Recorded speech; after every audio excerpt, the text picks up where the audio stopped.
예, 차전절하고 같이 읽겠습니다. 사랑하는 자들아, 영을 다 믿지 말고 오직 영들이 하나님께 속하였나 분별하라. 많은 거짓 선지자가 세상에 나왔습니다. 이로써 너희가 하나님의 영을 알지니 곧 예수 그리스도께서 육체로 오신 것을 시인하는 영마다 하나님께 속한 것이요, 예수를 시인하지 아니하는 영마다 하나님께 속한 것이 아니니 이것이 곧 적그리스도의 영이니라. 오리라 한 말을 너희가 들었거니와 지금 벌써 세상에 있느니라. 자녀들아, 너희는 하나님께 속하였고 또 그들을 이기었나니 이는 너희 안에 계신 이가 세상에 있는 자보다 크심이라.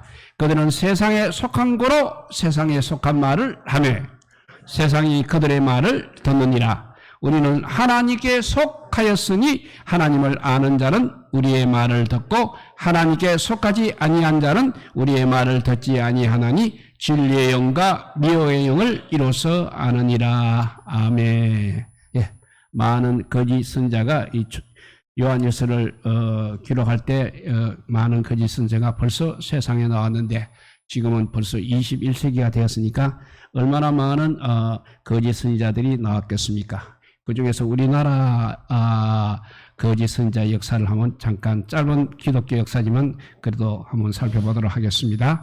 기독교 2000년 역사 가운데 우리나라만큼 이단이나 사이비 집단이 번성한 것은 2000년 기독교 역사에 어디에서도 찾아볼 수 없는 현상이라고 합니다. 그것은 우리 한국 기독교 선교가 불과 100년 남짓한 짧은 역사에 비해서 우리 교회가 너무나 빨리 급성장한 것에 따르는 어떤 내적인 미성숙과 그리고 빈곤 탓이라고 그렇게 변명할 수는 있습니다. 또 다른 측면에서는 한국이란 이 사회 문화적인 풍토가 샤머니즘의 강한 영향을 받고 있는 문화적인 배경을 갖고 있기 때문에 있기 때문에 자연히 이러한 신학적인 부재라든지 신앙의 전통 또 신학의 전통이 없는 교회로서는 필연적으로 이런 무질서라든지 혼란이 있을 수밖에 없다고 그렇게 볼 수는 있는 것입니다. 그러면 우리 한국 교회와 이단 역사를 잠깐 살펴보면 우리 한국 기독교의 이단과 사이비의 역사는 1885년 한국의 기독교가 언더우드 그리고 아펜젤라 두 선교사에 의해서 전해진 이후로 얼마 되지 않아서 바로 기독교 이단들이 한국에 상륙한 것을 볼 수 있습니다. 1904년 소위 말하는 제7일 안식교가 한국에 상륙을 했습니다.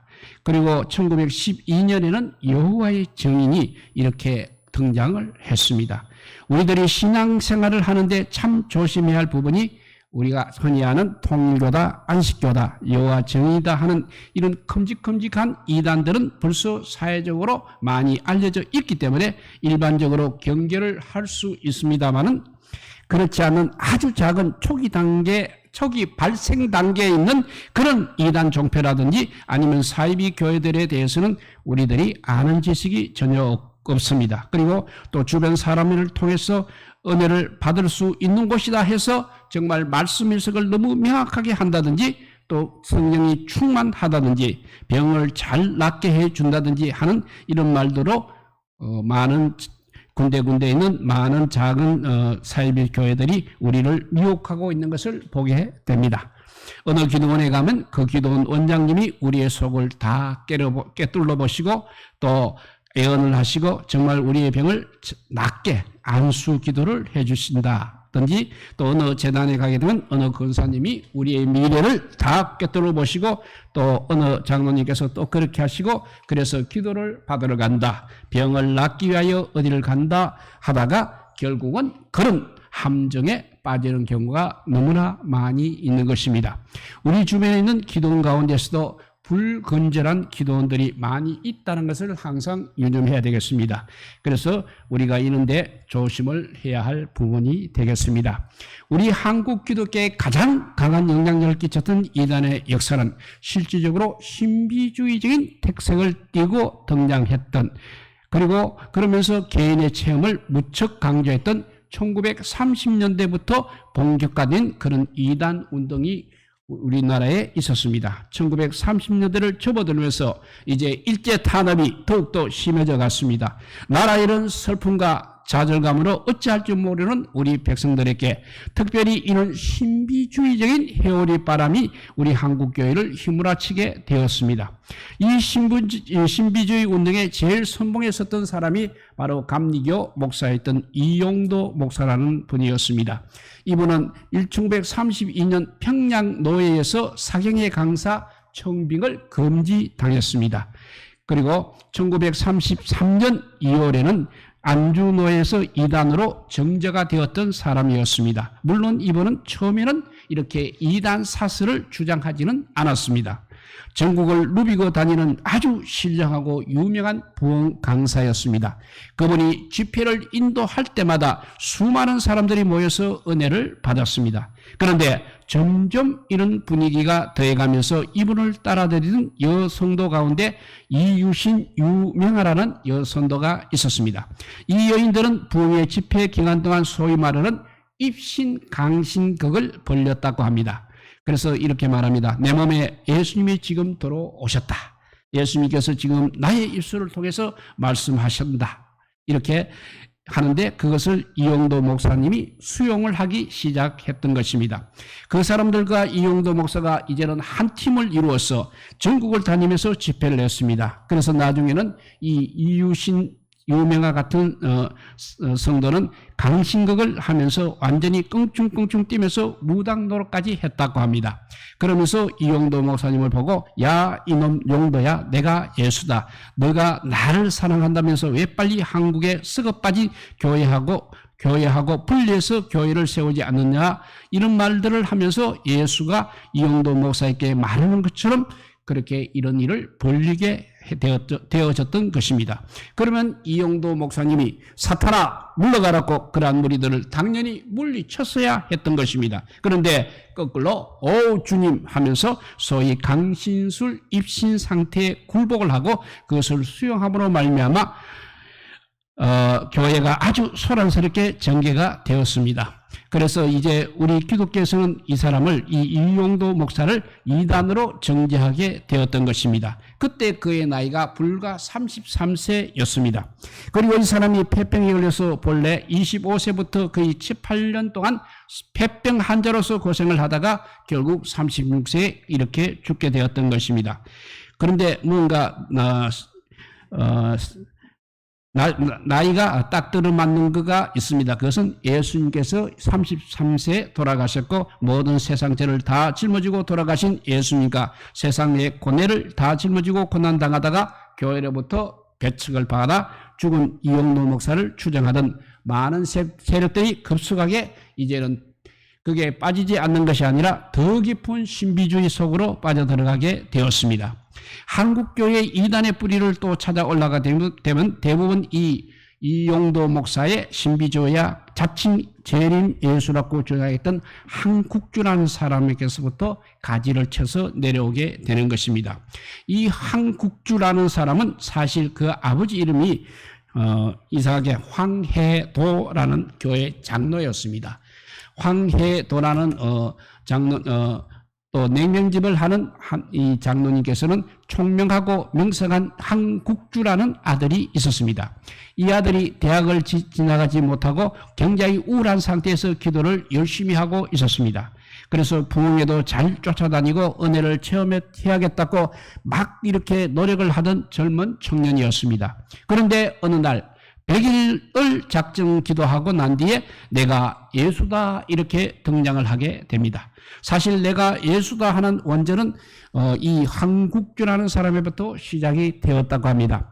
어느 날 자기가 간절히 기도를 하고 있었습니다. 그런데 하늘로부터 그야말로 급하고 강한 회오리 바람이 막 불면서 자기 목이 이제 공중에 확 잘려서 날아가고 예수님의 목이 자기에게 와서 붙었다는 것입니다. 그래서 그리고 또 머리만 붙은 것이 아니라 자기 피가 이제 공중으로 빠져 올라갔습니다. 그리고 그 다음에 예수님의 피가 자기 몸으로 순간적으로 수혈이 되었다는 것입니다. 그래서 100일 기도를 마쳤는데 머리도 안 깎고 수염도 안 깎으니까 자연스럽게 수염도 길어지고 머리도 톱수로 가고 예수님 모습하고 상당히 비슷했다고 합니다. 그래서 내가 예수다 이러니까 자기 아버지가 야 미친놈아 하고 이렇게 혼을 내야 하는데 오 주님하고 이렇게 나와버렸다는 것입니다. 뭔가 부자간에 딱 맞아 떨어지는 게 있었습니다. 그리고 그는 새 예루살렘을 건설해야 한다면서 전국을 누비고 다니니까 거기에 정신 나간 많은 성도들이 무려 특별히 아줌마 그룹과 노처녀 그룹들이 60-70명이 따라다녔다는 이야기가 있습니다. 그래서 결국 이 사람들이 서울 삼각선에 와서 기도원을 세우고 영체 교환 교리 그리고 혼음 교리가 나중에 문선명이 통일교를 세우는데 정신적인 그리고 사상적인 뿌리가 되는 것을 우리가 보게 되는 것입니다. 여기서 문선명이라든지 박태선, 구인회 이런 한국의 기라성 같은 이단들이 이 두 사상을 뿌리에 두고 발전을 했던 것을 보게 됩니다. 외국에서 들어온 이단들은 아까 말한 대로 1904년에 이 안식교회가 들어왔습니다. 그리고 1912년에는 여호와 증인이 들어왔고 1951년 6.25 사변 때는 몰몬교가 들어왔습니다. 그리고 6.25 전쟁 3년 동안에 수많은 미국의 구호단체들 특별히 기독교 단체들이 한국에 많이 들어오면서 한국의 기독교는 그야말로 여러 가지로 수많은 교파로 쪼개어졌습니다. 그리고 교파를 쪼개지는 건 좋은데 수많은 사이비 이단들이 이때 혼란할 때 본격적인 자리도 잡게 되어졌던 것입니다. 사실 큰 이단 집단들은 뚜렷한 자기 교리들이 그래도 있습니다. 그러나 작은 사이비 집단들은 그때마다 주장이 바뀌는 것을 보게 되는 것입니다. 그러면 우리 한국적 이단과 사이비 집단의 특징에 대해서 한번 살펴보도록 하겠습니다. 그들의 특징, 첫 번째 특징은 혼합주의적인 특징을 가지고 있습니다. 물론 이 세상에 어떤 종교도 혼합주의적인 성향이 없는 종교는 거의 없습니다. 어떤 종교가 어느 문화권으로 속으로 들어올 때 그 종교를 수용하고 또 발전하는 과정에서 혼합주의적 색채들을 어느 정도는 띠게 되어 있는 것입니다. 그런데 한국에 있는 수많은 교회들과 또 수많은 종교들 역시 대부분 다 혼합주의적 성향은 가지고 있습니다. 불교에도 혼합주의 성향이 있습니다. 유교에도 혼합주의 성향이 있고 도교에도 혼합주의 성향이 있고 우리 기독교도 역시 혼합주의 성향이 강하게 나타나고는 있습니다. 그래서 서울대학교 종교학과의 정진웅 교수님의 이론에 의하면 한국은 샤머니즘이라는 큰 종교적인 터널을 통해서 모든 종교가 한국에 들어올 때는 이 샤머니즘의 터널을 통과하면서 변질되고 혼합주의화 되어진다고 말하고 있습니다. 불교도 유교도 한국에 들어오게 되면 전부 다 변질이 되는 것입니다. 그러니까 결국은 혼합주의적인 것입니다. 우리 한국 기독교회가 가장 샤머니즘의 영향을 강하게 받았던 특별한 이유는 성령론과 또 소위 샤머니즘 강신론 이 분에서 있어서 혼돈을 하는데 아주 심각한 문제가 발생하는 것을 보게 됩니다. 특별히 영생교라는 게 있습니다. 이 영생교 교주 조희승 이 사람은 살인도 하고 간음도 하고 사기도 치다가 형무소에 갔던 일이 있습니다. 그래서 그런데 이 성경은 그래도 자기들을 하나님의 성의 성리재단 이렇게 명칭을 붙이고 있습니다. 그리고 영생교 홈페이지 서적 판매 코너에 들어가게 되면 책이 쫙 소개되어 있는데 그중에 가장 눈에 띄는 책이 무엇이냐면 우리 기독교 책이 아니고 미륵진경이라는 책이 있습니다. 이 책은 사실 미륵불에 대한 사상인 것입니다. 미륵불은 우리 한국 역사상에 불교에서 내세 이 세상에 등장할 부처라고 그렇게 소개합니다. 이렇게 불교 사상에 관한 책도 있고 그 다음에 많은 것이 또 정감록 사상에 관한 책도 있습니다. 정감록의 정도령은 누구인가라는 책도 있습니다. 이 정도령이 누구인가라는 책을 사서 읽어보면 반드시 정도령은 사기꾼 조희승이 자기라고 이렇게 잘 조작해 놓은 것을 볼 수 있습니다. 한국의 사기꾼들, 종교 사기꾼들이 대부분 정도령이 누구냐고 물어보면 정도령은 바로 자기 자신이라고 다들 그렇게 이야기를 하고 있습니다. 우리 역사 속에 이런 사기꾼들이 계속 등장합니다. 미륵불로 등장하다가 그 다음에 정도령으로 등장을 했다가 나중에는 결국 재림 예수로 등장을 하는 것입니다. 불교든 유교든 도교든 기독교든 전부 다 이런 사이비 집단들이 혼합주의적인 성향을 띠고 있는 것입니다. 자기가 필요한 것은 언제든지 가져와서 자기를 재림주로 그리고 구세주로 각색을 합니다. 때에 따라서는 미륵불도 재림주도 되고 정도령도 되고 산신령도 되는 것이 한국 사이비 집단의 교주들이라는 것입니다. 이렇게 첫째 혼합주의적인 특성을 우리 사이비 집단들은 가지고 있습니다. 그 다음에 두 번째 특성은 성령론을 엄청나게 왜곡하고 오해하고 있다는 것입니다. 소위 귀신론하고 성령론을 접목시키고 있다는 것입니다. 샤머니즘적인 엑스타시 현상, 그러니까 입신 현상을 성령 체험의 현상으로 오해를 많이 하고 있는 것입니다. 샤머니즘에서는 신은 이 엑스타시 입신을 통해서 신을 체험하기도 하고 또 신이 내렸다는 증거, 또 신과 영적인 교제를 하고 있다는 증거를 바로 이 엑스타시, 입신에서 사마니즘이라는 것을 찾게 되는 것입니다. 우리가 흔히들 기독교에서 성령 받았다, 성령으로 거듭났다, 성령 세례를 받았다 합니다. 이것과 샤머니즘의 엑스타시 현상을 동일시해서 해석을 하는 그런 엄청난 성경 해석의 오류를 범하고 있는 것입니다. 우리가 성령 받았다, 성령 체험을 했다, 성령 세례를 받았다, 그래서 우리가 성령으로 거듭나서 하나님 앞에 예수 그리스도의 말씀을 통해서 예수 그리스도께서 나의 구주라는 것을 확실히 믿고 성령의 열매를 맺어가면서 승리하는 신앙생활을 하는 것이 맞는 것입니다. 그런데 자꾸 이런 소위 샤머니즘에서 이 입신 현상을 체험한 것처럼 몰아가서 우리 기독교의 성령 체험론과 귀신론이 이렇게 우리 한국 교회를 엄청나게 강하게 지배하고 있는 것을 보게 되는 것입니다. 대부분 이 사이비 귀신들은 귀신을 쫓아낸다, 그리고 귀신을 쫓아내는 능력이 있다, 그러니까 축기 현상을 보여주기도 하고 있는 것입니다. 그래서 어느 교회 집회에 가보면, 금요일 집회에 가보면 귀신을 쫓아내는 특별 집회를 하는 그런 교회들이 많이 있는 것입니다. 우리가 그래서 정신을 잘 차려야 합니다. 성경 말씀에 대한 무지가 바로 이러한 영적 혼란에 빠지게 된다는 것입니다. 그리고 우리가 샤머니즘적인 행위가 우리 교회 예배 속에서도 차츰차츰 자리를 잡기 시작하고 있습니다.